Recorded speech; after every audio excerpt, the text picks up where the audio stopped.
My father was born in 1898 in a log cabin in Rosston, Arkansas.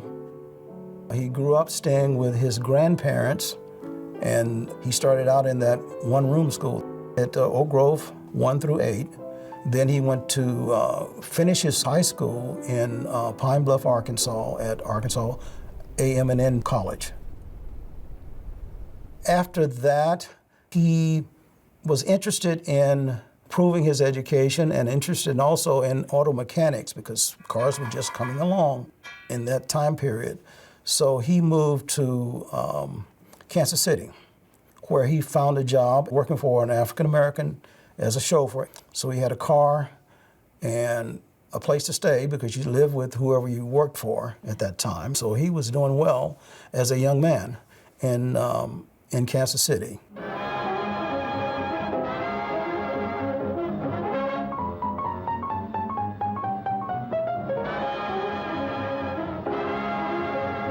At that time, he also went to college there. He did 2 years of college in Kansas City.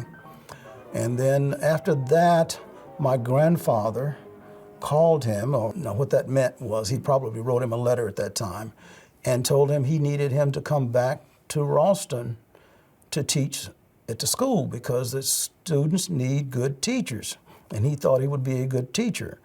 And my dad said he was really not happy about that. I mean, being a single man in Kansas City, had a car, had a place to live, had money to spend, so he was happy, but then he decided he would do what his dad told him to do, as a good child would do, and he moved back to Rosston, Arkansas, where he became a teacher. At that time, you could teach in school. If you had 2 years of college education, you could get a certificate, which he did. He then taught auto mechanics, math, and science. Eventually worked his way up to being a principal at one of the elementary schools. When I was there, he was the math teacher. And so actually, I took math from my dad in school there. But he also was a farmer at the same time, as everyone there is a farmer. So he was farming. He had land and he had cows, and we grew pine trees.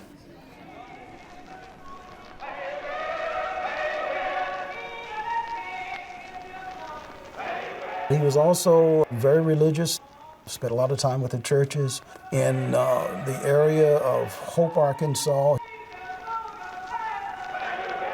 One of the things he and his friend put together was called a benevolent society.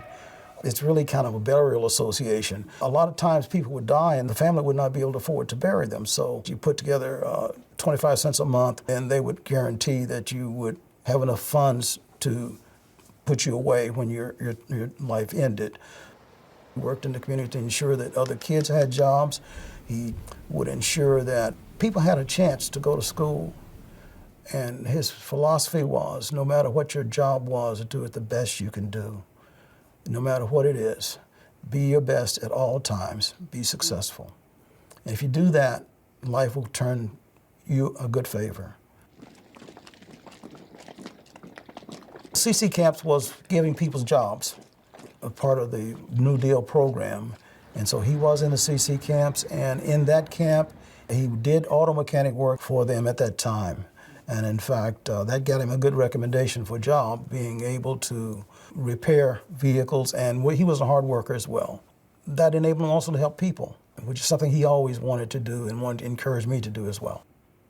He was very conservative. He would not spend a penny if he didn't have to.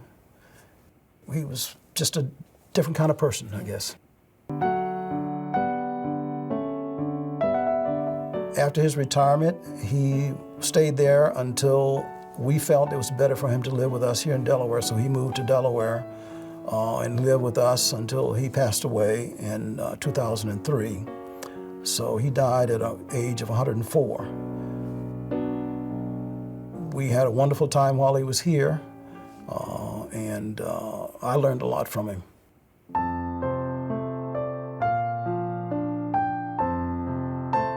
My mother's name was Maddie Brannon.